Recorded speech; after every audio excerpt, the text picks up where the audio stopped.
Our brain controls every decision we make, even our taste in food. Our urge to eat resides deep in the brain. A walnut-sized lump of tissue is the brain's want center. We are only just starting to understand its many functions. Above all, it wants to feed. No organ is hungrier than the brain. It consumes nearly a fifth of the energy we take in. But the want center responds to the needs of the whole body for nutrients, including vitamins and other minerals. When the body runs short of anything, the brain drives us to mind-boggling lengths to fill the gap. As yachtsman Steve Callahan learned, Steve's boat sank, leaving him adrift, alone.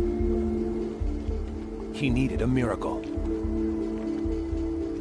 I was basically in the middle of the Atlantic Ocean. I knew I was a long way away from any kind of possibility of rescue. I put my chances of survival as very, very slim.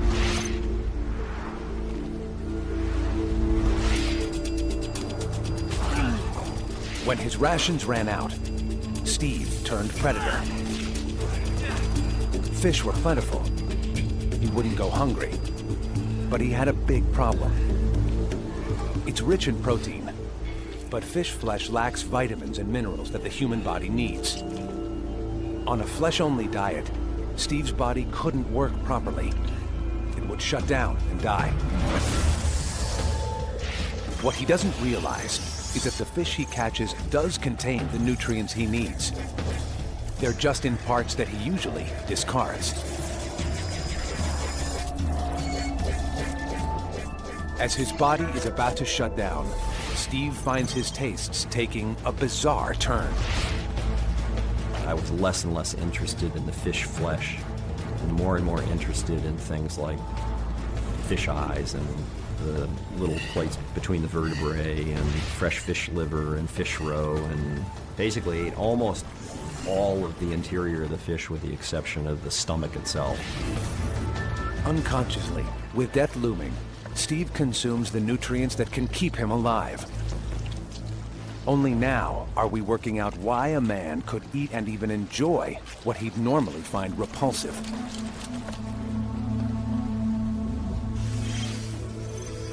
Realizing something's missing in Steve's diet, his want center generates intensive cravings,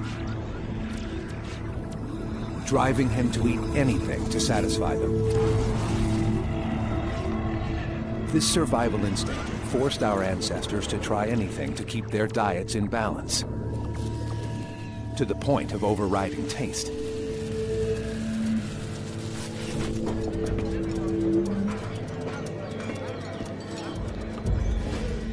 Chili peppers, to avoid being eaten, evolved a flavor animals can't tolerate.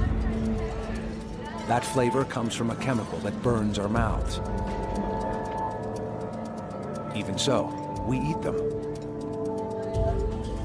That's because our brain knows survival can depend on pushing the limits. A red chili contains 4 times the vitamin C that's in an orange. So that we can absorb that essential chemical, our brain has learned to overcome discomfort. Eating chilies bombards the brain with pain signals. In response, the brain releases endorphins, natural painkillers that induce sensations of pleasure. The chili's heat activates the brain's learning center. It stores the memory that despite a fierce flavor, chilies are rich in nutrients and a peculiar pleasure. So if you can get used to the initial pain of the chili, the endorphins then become a pleasant response. So people actually get used to eating things they're not supposed to eat, like chili peppers, like onions and garlic. To keep Steve Callahan eating what he needs, his brain uses a similar tactic. Triggering a sensation of pleasure whenever he digests needed nutrients, his brain transformed fish parts that once disgusted him into delicious treats. Like my body was constantly telling me, you need this physically, and was changing my psychology. I wasn't eating fresh fish liver because I had to, but because my mind was telling me, hey, that's great stuff, that's dessert. Steve Callahan is rescued after 76 days. Steered by his brain, not only has he saved his own life, he's eaten his way to very good health. The brain's power over diet is core to our survival. So powerful that scientists have tested it against one of the strongest human urges. But kissing couldn't touch the effect achieved when chocolate hit the tongue. That pleasure was more intense and lasted longer. Our obsession with eating makes perfect evolutionary sense. During most of human history, food has been scarce. That experience drives us to gorge when we can and store nutrients for survival. But even when food runs out completely, our brain has a response. The want center, buried at the brain's base, has instructions for beating starvation. This cell bundle saved a French cave explorer's life.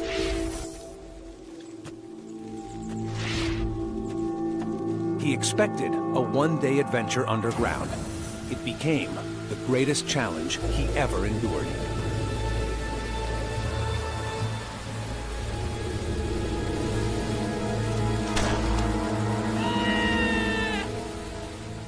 Jean-Luc Jossois is deep in a 15-mile maze of caves. He has no way out and no food. He has no idea how to cope with this nightmare. But the unconscious part of his brain unlocks a survival mechanism, changing the way his body works, letting him do what no machine can: run on empty. This brilliant strategy may hold the key to a longer life for all of us.